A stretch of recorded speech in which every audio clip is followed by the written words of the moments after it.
നമസ്കാരം സാർ. നമസ്തേ. ഇന്ന് വയലാറിൻ്റെ 50ാം ചരമവാർഷിക ദിനമാണ്. വയലാർ എന്ന വിശേഷണത്തിനപ്പുറം മറ്റൊരു വിശദീകരണവും ആവശ്യമില്ല മലയാളിക്ക്.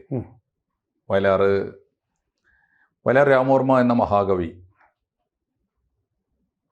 കവിയായും ഒരുപക്ഷെ കവിയായി നമ്മുടെ മലയാളി മനസ്സിൻ്റെ ആഴത്തിലേക്ക് കടന്നു എന്ന കവി പിന്നീട് ഈ ഗാനശാഖയിലേക്ക്, ചലച്ചിത്ര ഗാനശാഖയിലൂടെ മലയാളത്തിൻ്റെ ആകാശം മുഴുവൻ കീഴടക്കിയ കവി, ചുണ്ടുകളിൽ നിന്ന് ചുണ്ടുകളിലേക്ക് ഇന്നും പടർന്നു കയറിക്കൊണ്ടിരിക്കുന്ന ഒരു കവി.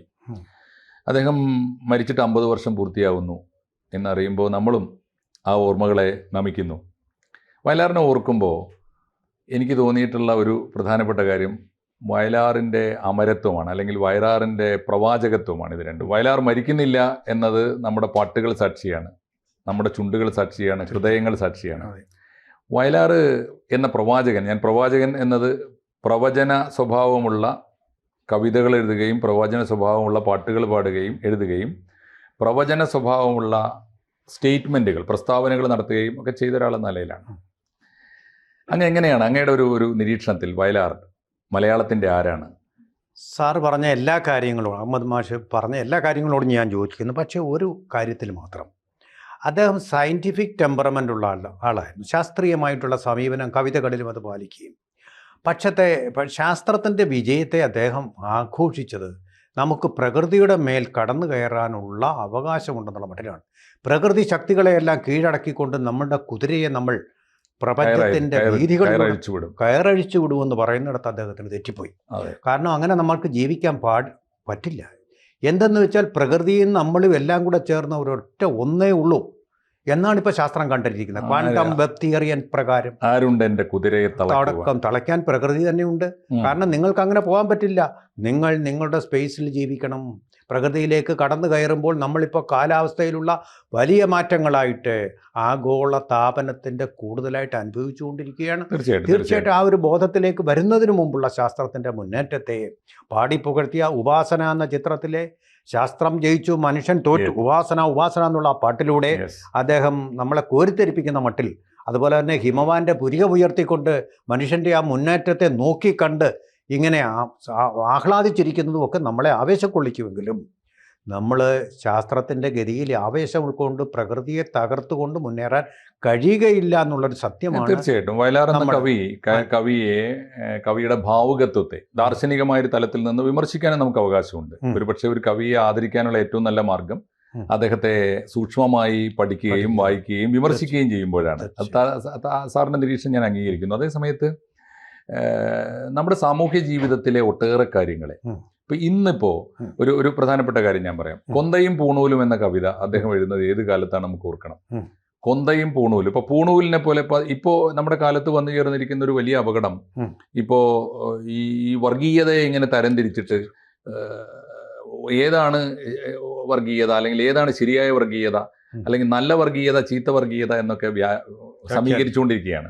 പക്ഷെ വയലാറിന്റെ ആലോചിച്ച് നോക്കൂ, 40കളിൽ കൊന്തയും പൂണൂലും കവിത വരികയാണ് എന്ന് പറഞ്ഞാൽ ഈ പൂണൂൽധാരികളായ പൗരോഹിത്യം ഉണ്ടാക്കുന്നതിനേക്കാളും അല്ലെങ്കിൽ അത്ര തന്നെ മാരകമായ അപകടം കൊന്തയുണ്ടാക്കുന്നു എന്ന് വെച്ചാൽ ക്രിസ്ത്യൻ വർഗീയതയെ. അതേപോലെ തന്നെ ആയിഷ എന്ന കവിത എഴുതുമ്പോൾ ആ ആയിഷയിലെ വില്ലനായി അദ്രമാൻ എന്ന അറവുകാരനെ അദ്ദേഹം സ്ഥാപിക്കുന്നു എന്ന് പറഞ്ഞാൽ നമ്മുടെ സമൂഹത്തിലെ എല്ലാതരം ഈ സങ്കുചിതമായ ചിന്തകളെയും ഒരുപോലെ വിമർശിക്കാൻ അദ്ദേഹം മനസ്സ് കാണിച്ചു എന്നുള്ളതാണ് ഒന്ന്. രണ്ടാമത്തെ ഒരു കാര്യം ആലോചിച്ച് നോക്കൂ, മനുഷ്യൻ മതങ്ങളെ സൃഷ്ടിച്ചു, മതങ്ങൾ ദൈവങ്ങളെ സൃഷ്ടിച്ചു, മനുഷ്യനും മതങ്ങളും ദൈവങ്ങളും കൂടി മണ്ണ് പങ്കുവെച്ചു, മനസ്സ് പങ്കുവെച്ചു. ആലോചിച്ച് നോക്കൂ. അപ്പം അങ്ങനെ അതിൽ വരുമ്പോൾ ആലോചിച്ച് നോക്കൂ, ഇതിനെ യേശുദാസ് മനോഹരമായിട്ട് വ്യാഖ്യാനിക്കുന്ന ഞാൻ കണ്ടിട്ടുണ്ട്. മനുഷ്യനാണ് മതങ്ങളെ സൃഷ്ടിച്ചതെന്ന് പറയുമ്പോൾ പെട്ടെന്ന് നമുക്ക് കലഹിക്കാൻ തോന്നും. മനുഷ്യനല്ലല്ലോ മതങ്ങളെ സൃഷ്ടിച്ചത്. സത്യം പറഞ്ഞാൽ മതങ്ങൾ എന്ന് പറയുന്ന എസ്റ്റാബ്ലിഷ്മെന്റുകളെ ഒരു ദൈവവും പഠിച്ചിട്ടില്ലല്ലോ. ഇല്ല, ചരിത്രഗതിയിൽ മനുഷ്യൻ തന്നെ ഉണ്ടാക്കി വെച്ചതാണ്. ഇനി ആ മതങ്ങൾ ഉണ്ടായതുകൊണ്ട് ആകെ ഉണ്ടായ ഒരു ഗുണമോ ദോഷമോ എന്താണ്? ദൈവങ്ങൾ ഉണ്ടായിരുന്ന ഒരു ദൈവമല്ല. ദൈവങ്ങൾ പലതാണ് എന്ന് പഠിപ്പിച്ചത് തീർച്ചയായിട്ടും ഈ മതങ്ങളാണ്. അപ്പോൾ അതുകൊണ്ട് ഇത് ദൈവത്തിൻ്റെതല്ല. അപ്പോഴും അദ്ദേഹം ദൈവത്തിനെതിരായി കവിത എഴുതിയിട്ടില്ല. ദൈവം ഒന്നാണ്, എന്നാൽ ദൈവങ്ങളെ പലതായി പ്രതിഷ്ഠിച്ചതും പടച്ചുവിട്ടതും മതങ്ങളാണ്. ഈ മതങ്ങൾ ഉണ്ടാക്കിയതാകട്ടെ മനുഷ്യൻ ചരിത്രഗതിയിൽ ഉണ്ടാക്കിയതാണ്. അത് എനിക്ക് തോന്നുന്നു കുറെ കൂടി കൃത്യമായി ഇപ്പോൾ ആളുകൾക്ക് ബോധ്യപ്പെട്ടു വരുന്നൊരു കാലമാണ്. എഴുത്തച്ഛൻ്റെ ഒരു വിഖ്യാതമായ ഒരു ദർശനം ഉണ്ടല്ലോ, ദൈവം ഒന്നാണ്, മനുഷ്യനും ഒന്നാണ്, മനുഷ്യനും ദൈവവും ഒന്നാണ്. ഈ കൺസെപ്റ്റിലേക്ക് വരുമ്പോൾ തീർച്ചയായിട്ടും ദൈവം പലതാണെന്ന് പറയുന്നവനെ സൂക്ഷിക്കണതായി എഴുത്തച്ഛൻ പറയുന്നുണ്ട്. കണ്ടവരൊക്കവേ രണ്ടെന്നു ചൊല്ലുവോ, കണ്ടവരല്ല അവരാരുമേ നിർണയം എന്ന് കൃത്യമായിട്ട് പറയുന്നുണ്ട്. നിന്നെ ഇഹ രണ്ടെന്ന് കണ്ടളവിൽ ഉണ്ടായൊരിണ്ടൽ ബദം ഉണ്ടാവതല്ല. അത് ഇപ്പോഴും നമുക്ക് മിണ്ടിക്കൂടാത്തൊരവസ്ഥയാണ്. ഇത് സത്യം പറഞ്ഞാല് കണ്ടുമുട്ടുന്നവരൊക്കെ പറയുന്നു ദൈവം പലതാണ്. എന്റെ ദൈവം വേറെയാണ്, അഹമ്മദിന്റെ ദൈവം, രാജേന്ദ്രന്റെ ദൈവം വേറെയാണ്, റോബിന്റെ ദൈവം വേറെയാണ്. ഇങ്ങനെ ഓരോരുത്തരുടെയും ദൈവം വേറെയാണെന്ന് പറഞ്ഞുകൊണ്ടിരിക്കുന്നവരെ നിങ്ങൾ സൂക്ഷിക്കുക. അതെ, കണ്ടവരൊക്കവേ രണ്ടെന്ന് ചൊല്ലുവോർ, കണ്ടവരല്ല അവരാരുമേ നിർണയം എന്ന് പറഞ്ഞാൽ അവരാരും ദൈവത്തെ കണ്ടിട്ടില്ല, മനസ്സിലാക്കിയിട്ടില്ല. കണ്ടവരിൽ എന്ന് പറയുമ്പോൾ ഇവിടെ മനസ്സിലാക്കിയിട്ടില്ല, ഉൾക്കൊണ്ടിട്ടില്ല എന്നൊരർത്ഥമാണ്. അത് തന്നെ, അത് എനിക്ക് തോന്നുന്നു ശ്രീനാരായണ ഗുരുദേവൻ വളരെ മനോഹരമായിട്ട് പറഞ്ഞതുപോലെ ഈ വേദവാക്യം ഏകം സത് ആണല്ലോ. ഏകം സത് വദന്തി. ഈ പണ്ഡിതന്മാർക്ക് ഒരു വാക്കിനെ പലതായി വ്യാഖ്യാനിക്കാനും പലതായി പറയാനും പറ്റും. ഈ പര്യായ പദങ്ങൾ അനവധി ഉണ്ടാകും. എന്നാൽ ഈ പാമരന്മാരുടെ പണി എന്താണ്? അതാണ് ശ്രീനാരായണ ഗുരുദേവൻ പറഞ്ഞത്. പല മതസാരവും ഏകമെന്നു പാരാത് ഉലകിലൊരാനയിൽ അന്ധരെന്ന പോലെ പലവിധ യുക്തി പറഞ്ഞു പാമരന്മാർ അലവത് വെണ്ട് അലയാതെ അടങ്ങിയിടണം എന്ന് പറയുന്നുണ്ട്. എന്ന് വെച്ചാൽ പാമരന്മാരുടെ ഫോളോ ചെയ്യരുത്, നിങ്ങൾ ബുദ്ധിമാന്മാരെ ഫോളോ ചെയ്താൽ മതി എന്ന് പറയുന്ന ഒരു കാര്യമുണ്ട്. അപ്പൊ അതുകൊണ്ട് എനിക്ക് തോന്നുന്നു ദൈവദോഷിയായും ഒക്കെ വലിയ തോതിൽ ദൈവവിരുദ്ധനായും ഒക്കെ വയലാറിനെ കൊണ്ടാടുന്നവരുണ്ട്. യഥാർത്ഥത്തിൽ വയലാർ ഏകദൈവത്തെ ഒരു പരാശക്തിയെ നിരസിച്ചിട്ടില്ല. അതുകൊണ്ടാണ് അദ്ദേഹത്തിന് മനോഹരമായ ഭക്തിഗാനങ്ങൾ എഴുതാൻ പറ്റുന്നത്. മറ്റൊന്ന്, അദ്ദേഹം തന്നെയാണ് എല്ലാ മതങ്ങളുടെയും ഭക്തിഗാനങ്ങൾ എഴുതിയത്. എല്ലാ മതങ്ങളുടെയും. വയലാറിന്റെ മോള് പണ്ട് പാലക്കാട് വിക്ടോറിയ കോളേജിൽ അഡ്മിഷൻ ചെയ്യുന്ന ഒരു കഥ ഞാൻ കേട്ടിട്ടുണ്ട്. എന്തായാലും അപ്പോ അദ്ദേഹം അവരുടെ ബ്രദർ തന്നെ പറഞ്ഞു കേട്ടൊരു കഥയാണ്. ശരത്ചന്ദ്ര വർമ്മ ഞങ്ങൾക്കൊക്കെ വളരെ ആദരണീയനായ സുഹൃത്താണ്. അപ്പൊ അദ്ദേഹം പറഞ്ഞു കേട്ടൊരു കഥയാണ്. അവിടെ ഇന്റർവ്യൂവിന് ചെന്നപ്പോൾ ആരുടെ മോളാണ് ചോദിച്ചപ്പോൾ വയലാർ രാമോർമ്മയുടെ മോളാണ്. അപ്പോൾ എന്താ പണി അച്ഛന്? അച്ഛൻ അറിയില്ലല്ലോ. അദ്ദേഹം പാട്ട് എഴുതും. എവിടെ പാട്ട്? ഏത് പാട്ടാണ്? അപ്പൊ പല പാട്ടും എഴുതിയിട്ടുണ്ട് എന്ന് പറഞ്ഞപ്പോൾ, എന്നാ ഒരു പാട്ടിൽ ഒരു വരിയൊന്ന് മോളൂ എന്ന് പറഞ്ഞു. അപ്പൊ പറഞ്ഞു കൊടുത്തു, നിത്യവിശുദ്ധയം കന്യാമറിയമേ നിൻഗാനം. എന്ത് ഗംഭീരമായ ഒരു ഗാനമാണിത്. അഡ്മിഷൻ അപ്പൊ കിട്ടിയില്ല. ആ പാട്ട് കേട്ടാ എനിക്ക് ഞാൻ ബാക്കി എല്ലാ ജോലിയും നിറച്ച് ആ പാട്ടിലേക്ക് തന്നെ ശ്രദ്ധിക്കും. എല്ലാ ദൈവങ്ങളെയും പാട്ടാണ്. എല്ലാ ദൈവങ്ങളെയും ഒന്നായി കണ്ടതുകൊണ്ട് യെരൂശലേമിലെ യേശുനാഥ, അത് ഇദ്ദേഹം തന്നെ. എനിക്ക് ഉറപ്പില്ല. എന്തായാലും അത്തരം പാട്ടുകൾ ധാരാളം ധാരാളം. അപ്പോൾ എല്ലാ ദൈവങ്ങളെയും ഒരുപോലെ കാണാൻ ഒന്നായി കണ്ടതുകൊണ്ടാണ് എല്ലാ ദൈവങ്ങളുടെയും ഭക്തിഗാനങ്ങൾ എഴുതാൻ പറ്റിയത്. അതാണ് ഒന്ന്. മാഷെ, ഞാനൊരു കാര്യം കൂടെ പറയാം. മാഷ് ചിലപ്പോൾ ഓർത്തിരിക്കാനിടയില്ല. ഏറ്റുമാനൂരിൽ അദ്ദേഹം ഭജനം ഇരുന്നിരുന്നു. കുറെ നാൾ ഭജനം വരുന്നതാണ്. അപ്പൊ ഏറ്റുമാനൂർ അപ്പനെ കുറിച്ച് ഇദ്ദേഹത്തിന് നല്ല ശരിയായ ധാരണ ഉണ്ടായിരുന്നു. അവിടെ ഭജനം ഒരു കുറെ ദിവസങ്ങളോട് അദ്ദേഹം തുടങ്ങി. അമ്പലത്തിലെ ആചാരങ്ങളെല്ലാം കൃത്യമായിട്ട് അദ്ദേഹത്തിന് അറിയാം. അതുകൊണ്ട് ഈ പാട്ട് എഴുതുമ്പോൾ ആ ആചാരങ്ങളുടെ എല്ലാം കൃത്യമായിട്ടൊരു ധാരണ വെച്ചുള്ള പാട്ടുകളുണ്ട്. ഏറ്റുമാനൂരമ്പലത്തിലെഴുന്നള്ളത്തെ, എത്ര മനോഹരമായ ഒരു പാട്ട്. ഏറ്റുമാനിലെ സകല കാര്യങ്ങൾ, പൊന്നാനയും എല്ലാം അദ്ദേഹത്തിന് വ്യക്തമായിട്ട് ധാരണയുണ്ട്. അല്ല, അവിടെ ഭജന ഇരുന്ന കാര്യം അധികം പേര് പറഞ്ഞിട്ടുണ്ട്. കുടുംബത്തിന്റെ കുട്ടിക്കാലത്താണ് ആചാരമായിട്ട്. അത് നല്ല ബന്ധമാണ് ഏറ്റുമാനൂരുമായിട്ട് അദ്ദേഹത്തിന് ഉണ്ടായിരുന്നത്. അതൊരു പിന്നെ എന്താ പറഞ്ഞ, അതിന്റെ ഒരു പോഷണം ഇദ്ദേഹത്തിന്റെ കവിതകൾക്ക്. സംസ്കൃതം മനോഹരമായിട്ട് അദ്ദേഹം ഒരു മുഴച്ചു നിൽക്കുന്ന സംസ്കൃതം അല്ലാതെ കവിതയോടൊപ്പം ചേർന്ന് നിൽക്കുന്ന സംസ്കൃതം. നമ്മളിപ്പോ വയലാറിന്റെ ആത്മീയത, വയലാറിന്റെ വിശ്വാസം, വയലാറിന്റെ ദൈവം, വയലാറിന്റെ രാഷ്ട്രീയത്തിലേക്ക് വന്നാലോ സാർ? അതിനു മുമ്പ് ഈ സാഹിത്യപരമായിട്ട് നമ്മൾ ആലോചിക്കുമ്പോൾ അദ്ദേഹത്തിനെ കുറിച്ചുള്ള ഏറ്റവും വലിയ വിമർശകരുടെ ആരോപണം എന്ന് പറയുന്നത് മാറ്റൊലി കവിതകളായിരുന്നു. അത് സാറിന്റെ അഭിപ്രായം അറിയാൻ എനിക്ക് കൗതുകം. അല്ല, എനിക്ക് ഒട്ടും ശരിയാണെന്ന് തോന്നിയില്ല. ആ വാദം ഞാൻ കേട്ടിട്ടുണ്ട്. മാറ്റൊലി കവികളാണ് ഈ ആ കാലഘട്ടത്തിലെ ഒരു റൊമാൻറ്റിക് കവികളുടെ ഒരു പരമ്പര ഉണ്ടായിരുന്നു, ചങ്ങമ്പുഴ കവിതകളുടെ ഒക്കെ ഒരു.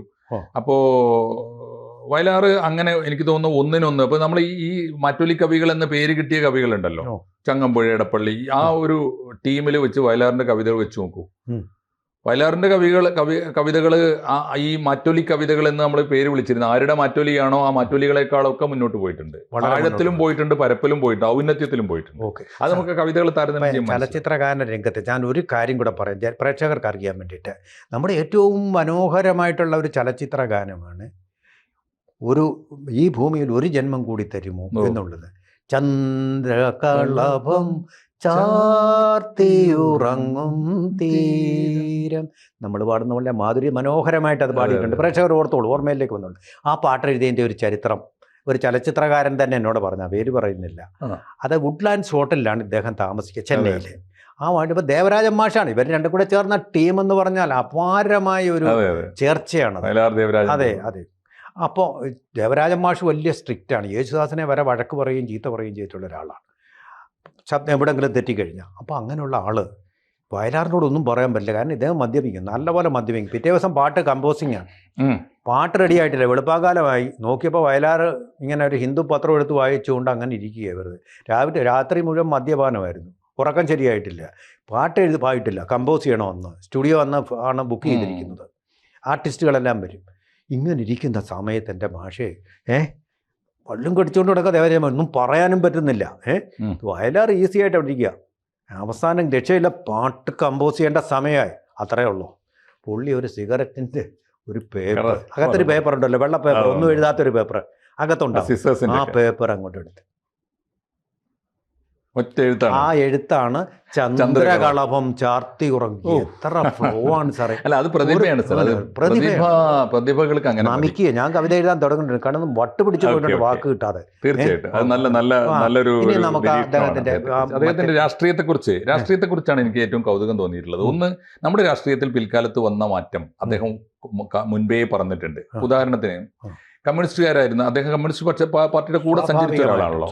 പക്ഷേ കമ്മ്യൂണിസ്റ്റ് പാർട്ടി ഈ ഏത് കാലത്ത് 48 കൽക്കത്ത തീസീസ് വന്ന കാലത്ത് സായുധ സമരം കൊണ്ട് ഇന്ത്യയിൽ വിപ്ലവം നടത്താമെന്ന് ആത്മാർത്ഥമായി കമ്മ്യൂണിസ്റ്റ് പാർട്ടി വിശ്വസിച്ച കാലത്ത്, സമത്വം വരുത്താൻ, അതിനു മുമ്പ് തന്നെ വയലാർ വളരെ കൃത്യമായി അതേ കാലത്ത് വയലാറിന്റെ ആദ്യത്തെ കവിതാ സമാഹാരം പാദമുദ്രകളാണ്. പാദമുദ്രകൾ സമർപ്പിക്കുന്നത്, പാദമുദ്രകളിലെ 8 കവിതകളോ മറ്റോ എൻ്റെ ഓർമ്മ, 8 കവിതകളെങ്കിലും മഹാത്മാഗാന്ധിക്കാണ് സമർപ്പിക്കുന്നത്. മാത്രമല്ല വയലാർ ആ കാലത്താണ് പ്രഖ്യാപിക്കുന്നത്, പടവാള് വിറ്റ് കരവാള് വിറ്റൊരു മണിവീണ വാങ്ങി ഞാൻ എന്ന് പറഞ്ഞാൽ ഇനി അങ്ങോട്ട് സായുധമായ പോരാട്ടത്തിന്റെ കാലമല്ല, മണിവീണ വാങ്ങി സാംസ്കാരിക പ്രവർത്തനത്തിന്റെ കാലമാണ്. ഇനി ഞാൻ സായുധ വിപ്ലവം ഉപേക്ഷിച്ചിട്ട് ഞാൻ സാംസ്കാരിക വിപ്ലവത്തിലേക്ക് പോകുന്നു, എഴുത്തിലേക്ക്, സാഹിത്യത്തിലേക്ക്, സർഗാത്മകതയിലേക്ക് മടങ്ങുന്നു. ഒന്ന്. രണ്ട്, ഈ പാദമുദ്രകളിൽ അദ്ദേഹം 8 കവിതകൾ മഹാത്മജിയെക്കുറിച്ച്, എത്ര കാലം വൈകിട്ടാണ് ഇന്ത്യയിലെ കമ്മ്യൂണിസ്റ്റ് പാർട്ടി മഹാത്മാഗാന്ധിയെ അംഗീകരിച്ചതെന്ന് സാറിന് ഓർമ്മയുണ്ടാവും. വളരെ വളരെ വൈകിയാണ്. എന്നാൽ വയലാർ മുമ്പേ അംഗീകരിച്ചു. ഈ ഒരു മനുഷ്യൻ എവിടെയെന്ന് അത് എനിക്കിപ്പോൾ ചൊല്ലാൻ സമയമില്ലാത്തതുകൊണ്ടാണ്. ഈ തെക്കൻകാറ്റ് ചോദിച്ചു, എവിടെ മനുഷ്യൻ, എവിടെ ഒരു മനുഷ്യനെ കാണിച്ചു തരുമെന്ന് പറയുമ്പോൾ ഇതാ ഒരു മനുഷ്യൻ, രാമരാജ്യം ജപിക്കുന്ന മനുഷ്യൻ എന്ന് പറയുന്നത് മഹാത്മാഗാന്ധി കൊല്ലപ്പെട്ട കാലം കൂടിയാണ്, ഓർക്കണം. അപ്പോൾ മഹാത്മാഗാന്ധിയെ ചൂണ്ടിക്കാണിച്ചു കൊടുത്തു എന്ന് പറഞ്ഞാൽ ഹിംസയുടെ മാർഗത്തിൽ നിന്ന് അഹിംസയുടെ മാർഗമാണ് നേരായ മാർഗം എന്ന് കമ്മ്യൂണിസ്റ്റ് പാർട്ടിക്ക് കൂടി വെളിച്ചം കാണിച്ചു കൊടുത്ത ഒരാൾ. വേറൊന്ന്, സായുധ പോരാട്ടത്തിൽ നിന്ന് സാംസ്കാരികമായ പോരാട്ടമാണ്, ഇനിയുള്ള ആശയ സമരമാണ് വേണ്ടത് എന്ന് കാണിച്ചു കൊടുത്ത ഒരാൾ. ഒറ്റ കാര്യം കൂടി അദ്ദേഹം പറയുമ്പോഴാണ് ഇന്ന് എന്തുമാത്രം നമ്മുടെ രാഷ്ട്രീയ പാർട്ടികളോട് ഇന്ന് ജനം വല്ലാതെ മടുത്തിരിക്കുന്നു. എല്ലാ രാഷ്ട്രീയക്കാരുടെയും കാപട്യം ആളുകൾക്ക് വല്ലാത്ത മടുപ്പുണ്ടാക്കുന്നുണ്ട്. ഈ അവസ്ഥ വരുമെന്ന് പണ്ട് വയലാർ പറഞ്ഞതിന്റെ ഒരു കവിത അദ്ദേഹത്തിന്റെ പ്രൊക്രസ്റ്റസ് എന്ന് പ്രൊക്രസ്റ്റസിന്റെ കട്ടിൽ, ഒരു ഗ്രീക്ക് പുരാണത്തിലെ ഒരു കട്ടിലാണ്.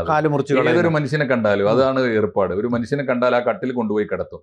ആ കട്ടിലിനോളം വലിപ്പം ഉള്ളെങ്കിൽ വലിച്ചു നീട്ടിയിട്ട് കൊല്ലും, ആ കട്ടിലിനേക്കാൾ വലിപ്പം ഉണ്ടെങ്കിൽ വെട്ടിയിലേക്ക് കൊല്ലും. അങ്ങനെ ആ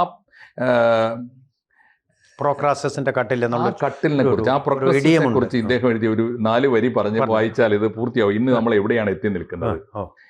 ഈ പ്രൊക്രസ്റ്റസുകൾ ഒന്നല്ല അനവധി പ്രൊക്രസ്റ്റസുകൾ വന്നു, പ്രൊക്രസ്റ്റസുകൾ ഒന്നല്ല അനവധി പ്രൊക്രസ്റ്റസുകൾ വന്നു, പ്രത്യയശാസ്ത്ര ശതങ്ങൾ ഉരുക്കി പ്രകടന പത്രിക നീട്ടി, ഇരുണ്ട ഗുഹകളിൽ ഇവിടെ 1000 ഇരുമ്പ് കട്ടില് കൂട്ടി, ഒന്നല്ല 1000 ഇരുമ്പ് കട്ടില്, പ്രൊക്രസ്റ്റസുകൾ രാഷ്ട്രീയക്കാർ നിൽക്കുകയാണ് ഈ നാട്ടിൽ. പച്ച മനുഷ്യനെ വിളിച്ചിരുത്തി പ്രശ്നശതങ്ങൾ നിരത്തി പ്രത്യയശാസ്ത്ര കട്ടിലിൽ ഇട്ടവരട്ടഹസിപ്പൂ നാട്ടിൽ. അവരുടെ കട്ടിലിനേക്കാൾ വലുതാൻ അവന്റെ ആത്മാവെങ്കിൽ അരിഞ്ഞു ദൂരെ തള്ളും കത്തിക്കവന്റെ കയ്യും കാലും. അവരുടെ കട്ടിലിനേക്കാൾ ചെറുതാണ് അവന്റെ ആത്മാവെങ്കിൽ വലിച്ചു നീട്ടും ചുറ്റിക കൊണ്ടവരെന്റെ കയ്യും കാലും. ആരെക്കുറിച്ചാന്ന് ആലോചിച്ച് നോക്കൂ. കക്ഷി തിരിഞ്ഞവർ ഗുഹാമുഖങ്ങളിൽ നിൽക്കുകയാണ് ഈ നാട്ടിൽ. ഉയിർത്തെഴുന്നേറ്റുടവാൾ ഊരി പ്രയത്നമുദ്രയുമായി തിരയും മാനവ മനോരഥത്തിൽ തിസ്യൂസ് എത്തുവതെന്നോ. തിസ്യൂസ് ഗ്രീക്ക് പുരാണത്തിൽ വിമോചകനായിട്ട് വരുന്ന ദേവനാണ്. ഇനി ഒരു ദേവൻ ആലോചിച്ച് നോക്കൂ. ഈ കമ്മ്യൂണിസ്റ്റ് പാർട്ടിയെ കുറിച്ച് ഇന്ന് നമ്മൾ കാണുന്ന കമ്മ്യൂണിസ്റ്റ് പാർട്ടിയുടെ അനുയായിയും അനുചരനും ആയി ആവേശപൂർവ്വം പാട്ടെഴുതിക്കൊണ്ടിരുന്ന വയലാറാണ് ഈ പാട്ട് കൂടി എഴുതി വെച്ചത്. എന്ന് പറഞ്ഞാൽ വയലാറ് അന്നത്തെ പാട്ട് മാത്രമല്ല എഴുതിയത്, ഇന്നത്തെ പാട്ട് കൂടി എഴുതിയിട്ട് 50 കൊല്ലം മുമ്പ് മരിച്ചു പോയത് നമ്മൾ ഓർക്കണം. വടക്കേ ഇന്ത്യയിലെ കവി സമ്മേളനങ്ങളിൽ ആണെങ്കിൽ സബാഷ് സബാഷ് നമ്മൾ പറയാം. തീർച്ചയായിട്ടും ഗംഭീരമായി. അപ്പോൾ ഞാൻ ഇന്നലെ വയലാറിനെ ഇങ്ങനെ ഓടിച്ചു പോയി നോക്കുമ്പോൾ ഈ കവിത എൻ്റെ കണ്ണിൽപ്പെട്ടു. അപ്പോൾ ആ കവിത ഇക്കൊല്ലത്തെ വയലാറിന്റെ 50ാം ചരമവാർഷികത്തിൽ വയലാറിന്റെ ഓർമ്മയ്ക്ക് വേണ്ടി പ്രേക്ഷകർ സമർപ്പിച്ചുകൊണ്ട് ഞാൻ അതിനു മുമ്പ് വയലാറെന്ന് പറയുന്ന നമ്മുടെ സമയം കഴിഞ്ഞുവെങ്കിലും കാലാധിവർത്തിയായി നിൽക്കുന്ന കവിയായതുകൊണ്ട് ഒരു കാര്യം കൂടെ പറയാം. വയലാറിൻ്റെ പേരിലുള്ള ഏറ്റവും വലിയ സ്മാരകം എന്ന് പറയുന്നത് വയലാർ പുരസ്കാരമാണ്, സാഹിത്യ പുരസ്കാരമാണ്. നമുക്കറിയാവുന്ന പോലെ കമ്മ്യൂണിസ്റ്റ് പാർട്ടികൾ രണ്ടായപ്പോൾ CPI പക്ഷത്തായിരുന്നു അദ്ദേഹം. അതുപോലെ ഒരു ദുഃഖകരമായ കാര്യം കൂടെ പറയാം. അദ്ദേഹം ചോര ഛർദ്ദിച്ചാണ് മരിച്ചത്. മദ്യം കഴിക്കുമായിരുന്നു നന്നായിട്ട്. പക്ഷേ തിരുവനന്തപുരം മെഡിക്കൽ കോളേജിൽ വെച്ച പക്ഷെ ശരിയായ ചികിത്സ കിട്ടിയിരുന്നുവെങ്കിൽ ആ കവി കുറച്ചു കാലം കൂടി ജീവിച്ചിരുന്നേനെ എന്നൊരു പരാതി കുടുംബം പറഞ്ഞിട്ടുണ്ട്, CPIയുടെ ചില നേതാക്കളും പറഞ്ഞിട്ടുണ്ട്. തീർച്ചയായിട്ടും കുറച്ചു കാലം കൂടി മരണത്തിലും ചില ദുരൂഹതകൾ വന്നിട്ടുണ്ട്. സമയത്തിന് ചികിത്സ കിട്ടിയില്ലെന്നൊരു പരാതി നമ്മളെ വളരെയധികം ഈ നല്ല കവിയെ കുറിച്ചുള്ള ഓർമ്മകളിൽ നമ്മളെ വിഷാദിപ്പിക്കുന്ന അങ്ങനൊരു വശം കൂടി ഉണ്ട്. എന്തായാലും വയലാർ പുരസ്കാരം എന്തായാലും നിലവാരമുള്ള ഒരു പുരസ്കാരമാണ്.